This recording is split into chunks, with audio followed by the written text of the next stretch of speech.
అక్కినేని నాగచైతన్య ఈ మధ్య ఎక్కువగా వార్తల్లో నిలుస్తున్నారు. ఆయన నటించిన సినిమాల గురించి కాకుండా ఆయన వ్యక్తిగత జీవితం గురించే వార్తలు వైరల్ అవుతున్నాయి. నాగచైతన్య హీరోయిన్ సమంతను ప్రేమించి పెళ్లి చేసుకున్నారు. ఏం మాయ చేసావో సినిమాతో వీరిద్దరు ప్రేమలో పడ్డారు. చాలా కాలం పాటు ప్రేమలో ఉన్న ఈ జంట ఎట్టకేలకు పెద్దలను ఒప్పించి 2017లో పెళ్లి చేసుకున్నారు. ఆ తర్వాత ఎలాంటి ఇబ్బందులు లేకుండా వీరి సంసారం సాఫీగా సాగిపోయింది.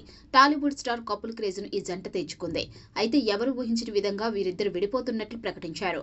2022లో ఇద్దరూ కూడా విడిపోతున్నట్లు సోషల్ మీడియా ప్లాట్ఫామ్ ఇన్‌స్టాగ్రామ్‌లో అనౌన్స్ చేశారు. ఆ తర్వాత ఈ జంట గురించి ఎన్నో వార్తలు బయటకు వచ్చాయి. అయితే సమంతతో విడిపోయిన తర్వాత నాగచైతన్య సినిమాల్లో బిజీగా ఉన్నారు. సమంత కూడా తాను వరుస సినిమాలు చేస్తూ బిజీగా ఉన్నారు. ఆ తర్వాత అనారోగ్య సమస్యల బారిన పడిన సమంత చికిత్స తీసుకుంటూ నెమ్మదిగా కోలుకుంది. ఇక నాగచైతన్య నటి శోభితా ధూళిపాలను పెళ్లి చేసుకున్నారు. వీరిద్దరు కూడా ప్రేమించి పెళ్లి చేసుకున్నారు. ఈ మధ్య వీరి వివాహం జరిగింది. అయితే సమంత, శోభిత వీరిద్దరిలో ఎవరికి ఆస్తిపాస్తులు ఎక్కువగా ఉన్నాయని నెటిజన్లు చర్చించుకుంటున్నారు. సమంత దాదాపు 15 ఏళ్లుగా సినిమాల్లో నటిస్తున్నారు.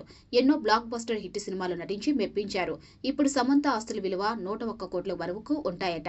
సినిమాలే కాదు, సమంత పలు యాడ్స్ కూడా బ్రాండ్ అంబాసిడర్ గా పనిచేస్తున్నారు.